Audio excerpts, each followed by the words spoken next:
মাঝে মাঝে এমন হয় একেবারেই ভাত খেতে ইচ্ছা করে না আর কোনো কিছু রান্নাও করতে ইচ্ছা করে না, তখন আমি খুব সহজভাবে এই হেলদি বেক চিকেনটা তৈরি করি। এটা খুব অল্প মশলায় তৈরি করা যায়, খেতেও অনেক বেশি সুস্বাদু হয়। এটা আমি শুধুই খেয়ে নিই। তো প্রথমে এখানে 4টা লেবুর রস নিয়েছি, 1 চামচ পরিমাণ দিয়ে দিচ্ছি রসুন কুচি, তার সাথে এখানে রোজমেরি নিয়েছি, তারপর মিক্স হার্ব নিয়েছি, তার সাথে নিয়ে নিলাম এখানে শুকনা মরিচের গুঁড়া 1/2 চামচ পরিমাণে।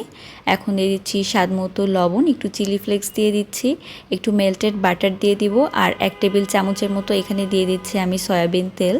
তো সব কিছুকে একত্রে ভালোভাবে মিশিয়ে নিতে হবে। আর এটা হচ্ছে রোজমেরি, এই রোজমেরিটাই আমি দিয়েছি, এটা আমি বাসায় রেখে দিই, আমার বাসায় গাছও আছে। তো এখন ভালোভাবে এটাকে মিশিয়ে নিচ্ছি। তো এখানে আমি এখন কিছু ভেজিটেবল নিয়ে নিচ্ছি, তার মধ্যে আছে বরবটি আর আলু, একটা রসুন মাঝখান থেকে কেটে নিয়েছি। এখন যে সসটা মাখিয়ে রেখেছিলাম সেই সসটা দিয়ে দিচ্ছি। এটা দিয়ে ভালোভাবে সব কিছুকে মেখে নিয়ে রেখে দিতে হবে 1 ঘন্টার জন্য। আপনারা চাইলে আরও বেশি সময় রাখতে পারেন। তারপর আমি এটাকে ওভেনে বেক করে নিব 240 ডিগ্রিতে 45 মিনিটের জন্য বেক করে নিলেই কিন্তু হয়ে যাবে বেক চিকেন। তো এটা খেতে কিন্তু অনেক বেশি টেস্টি হয়, অনেক জুসিও হয়। আপনারা অবশ্যই এভাবে একবার ট্রাই করে দেখবেন। এটা খুবই বানানো সহজ আর খেতেও অনেক বেশি মজাদার। আশা করি আজকের রেসিপি আপনাদের অনেক ভালো লেগেছে। ভালো লাগলে যখনই রান্না করতে মন যাবে না, এভাবে ট্রাই করে দেখতে পারেন। খুবই হেলদি একটা খাবার।